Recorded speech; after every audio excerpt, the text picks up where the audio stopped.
মাহে রমজানের বারাকাময় দিনগুলোর শেষে চলে এসেছে ঈদ উল ফিতর। সবাইকে জানাচ্ছি পবিত্র ঈদ উল ফিতরের আন্তরিক শুভেচ্ছা। আমি পুষ্টিবিদ তাজকিয়া মাহমুদ, কাজ করছি easy diet and skin care centre কুমিল্লাতে।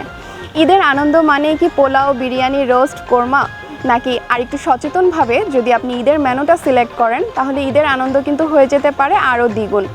আমরা দীর্ঘ 1 মাস সিয়াম সাধনার পরে যদি ঈদের দিন সকালটা শুরু করি অনেক রকমের ভারী খাবার দিয়ে, তাহলে সারাদিন ক্লান্তি, অস্বস্তি এবং দুর্বল লাগে, গ্যাস্ট্রিকের সমস্যা দেখা যায়, ঈদের আনন্দটাই কিন্তু মাটি হয়ে যায়।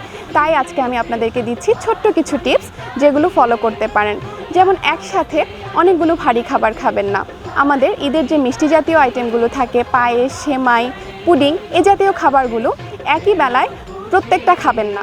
দেখা যাচ্ছে যে এক বেলায় আপনি যে কোনো একটা মেনু রাখতে পারেন ডেজার্ট আইটেম হিসেবে। খাবারের সাথে পর্যাপ্ত পরিমাণে শসা এবং সালাদ রাখুন এবং খাবার শুরু করার আগেই সালাদ খেয়ে ফেলুন। তাহলে দেখা যাবে আপনার ক্ষুধা কমে যাবে এবং ভারী খাবার একসাথে অতিরিক্ত খাওয়ার প্রবণতাটা কমে যাবে। ঈদ মানেই আনন্দ, ঈদ মানেই খুশি, তবে শরীরকে ভুলে গেলে চলবে না কিন্তু। সবার ঈদ ভালো কাটুক, সুস্থ থাকুন, সুন্দর থাকুন। আল্লাহ হাফেজ।